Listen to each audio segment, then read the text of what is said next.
The good news for BYU fans, the women are participating in March Madness in the Big Dance, the NCAA tournament, and the man from ESPN who is the bracketologist, his name is Charlie Creme. He now joins us on the Deseret First Credit Union hotline. Charlie, it's great to have you on the show again. Oh, it's great. You guys do great work. It's great to join you. Thank you. You're too kind. It is Selection Monday. This is a big day for a bracketologist, right? I imagine the committee just asked you what you thought, and then they'll just do your picks. Is that how it works? It should. Now, I like that suggestion. I think it should work that way. I am all for making that change, and you help me get it done, and this will be a real easy process from this day forward. Can you put into words just how much work goes in to get to this point in the season? Well, it's interesting. It's sort of like an upward slope. You know, it starts obviously at the very beginning of the season. I start doing bracket projections weekly, right after the first of the year, kind of when conference play starts, and it just keeps on ramping up and ramping up, and the attention around it. Whether I'm leading the attention or the attention is kind of coming my way, it's tough to define that. But it just keeps ramping up and ramping up. And February gets pretty intense.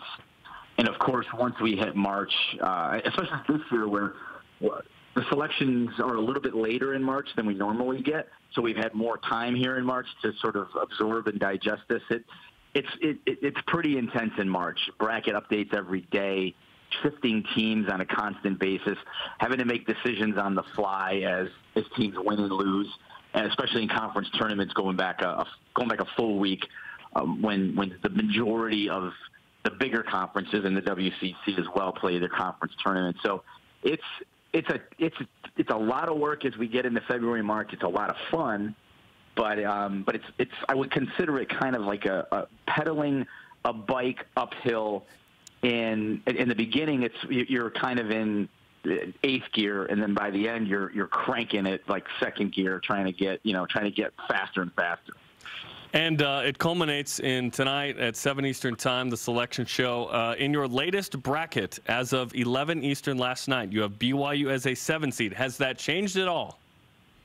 No, that's the bracket that came out late last night was kind of my final draft. I turned in my final exam, and that's where we're at. Everything's kind of locked in, waiting for tonight. And I think we're looking at. I think they've got, by winning the WCC tournament, by seeing some other teams not win their conference tournaments, and seeing what that's done to their RPI and kind of their overall body of work as it relates to some of these other teams. It was always very close. Having BYU as a 9 and then an 8. And then having them kind of creep up to a 7. I think I'm gonna bet on that. I think I think I've got that one right. I think BYU would be a 7. They could be an 8. I mean, I have them as the last 7. So you might be kind of splitting hairs as to whether they're 28th overall or 29th overall. But I think you're looking at a solid possibility of one of those two. But there's where seeding really matters, I think. As opposed to in some instances seeding not such a big deal if you're a say a 6 seed versus a 7. Sometimes that's not really that big a deal. But if you're a 7 versus an 8, and an 8 means that if you do win your first game, you're looking at one of the number 1 seeds in the next game, and that can, depending on who the 2 versus the 1 would be, that can be a massive difference. For instance, if my bracket were the bracket that the committee went with.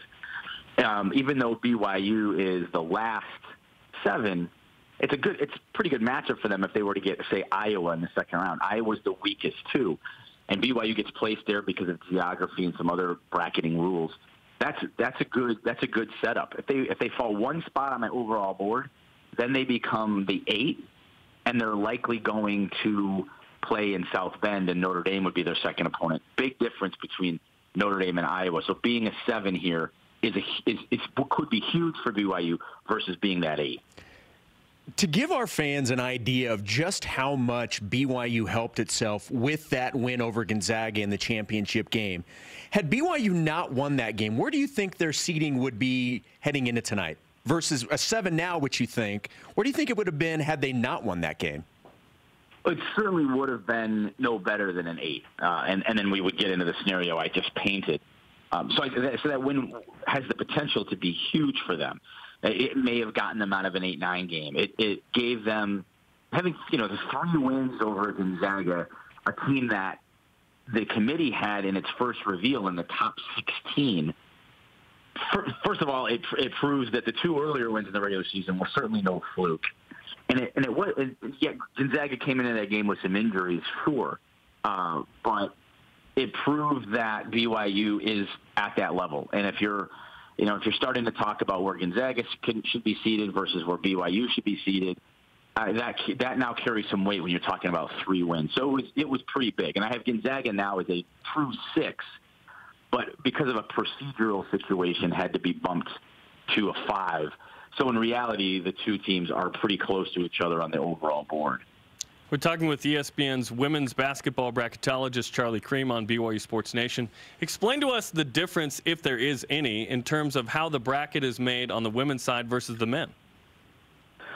Well, it's number one, you don't have these first 4 games in the women. You have 64 teams versus the 68 in the men. So that adds a little wrinkle to at-large and teams. And of course, the evaluation process is different because now, with the men going to the net evaluation system, kind of their own concoction that none of us are exactly sure. We know some of the elements that go into it, but we don't know the breakdown or how the math works or if there's even math involved. So it's a little bit of a mystery. With the women, it's still the RPI. So the RPI is the gathering tool, as the committee likes to say, how they kind of get bracket teams, or not bracket teams. I shouldn't use that terminology for this, but how they group teams and how they then vote on those teams. And the RPI base is what it's based off of. Of course, the RPI is based on what your top 50 wins versus your top 100 wins. It's all based on the RPI. And the other thing the women don't do that the men do is the men have those true quads where your quad 1 win is a win over a top 30 team at home, a win over a top 75 team in a neutral court, and a win over a top 100 team on the road. Well, it's not broken down like that in the women. It's strictly quad 1 is a win against the top 50 RPI team, period. Doesn't matter where it is, doesn't matter how much it was by, none of that's taken into consideration. So it's very strict and black and white with the women. It's a little bit more leveled and varied with the men. I'd like to see, even if the women don't want to adopt the net, I'd like to see the women go to a kind of a quad breakdown like I just gave for the men, where a road victory is looked upon with a little bit more value than a home win, and there's some weighting given to that. But now that the men have gone to the net, there's actually a big difference between how this stuff is evaluated because the math, the metrics are different. Charlie, I fully realize asking you this question is somewhat odd because the definition of a surprise is you don't see it coming. Are there any surprises you expect to see tonight? Anything that could be somewhat of a surprise in this tournament? Well, as far as what we're looking at seeing tonight, the things that would surprise me, or things that everybody's kind of got their focus on. It would surprise me at this point if Tennessee does not make the field, even though they've been a very much discussed team, in or out, or should they be in or should they be out. But at this point, I would be surprised if they're not in. I would also be slightly surprised if my 4 number 1 seeds are not the 4 number 1 seeds of the committee, although I could see a scenario where they put Louisville as a 1 and drop Mississippi State to a 2. Other than that, I don't expect anything to be a shocker. If it is, then I'm going to be different parts disappointed, mad, and confused. Because generally speaking, the stuff that I've laid out hits the mark relatively closely to what the committee ends up doing. If there's a lot of variance to what they do to what I do, then either then sometimes I question what the committee does, or sometimes I have to go back and look and see how did I view this incorrectly, or how did I not see it the way that they saw it. So I'm kind of hoping for minimal surprises tonight. Well, Charlie, it's always good when we talk with you because that means BYU women's basketball is in the mix for the NCAA tournament, and that is the case, of course, tonight with the auto bid. We look forward to ESPN's coverage tonight at 7 Eastern, and thanks for the time, man. You got it. Anytime, guys. That was Charlie Creme on the Deseret First Credit Union Hotline. Deseret First, your values, your timeline, your financial future.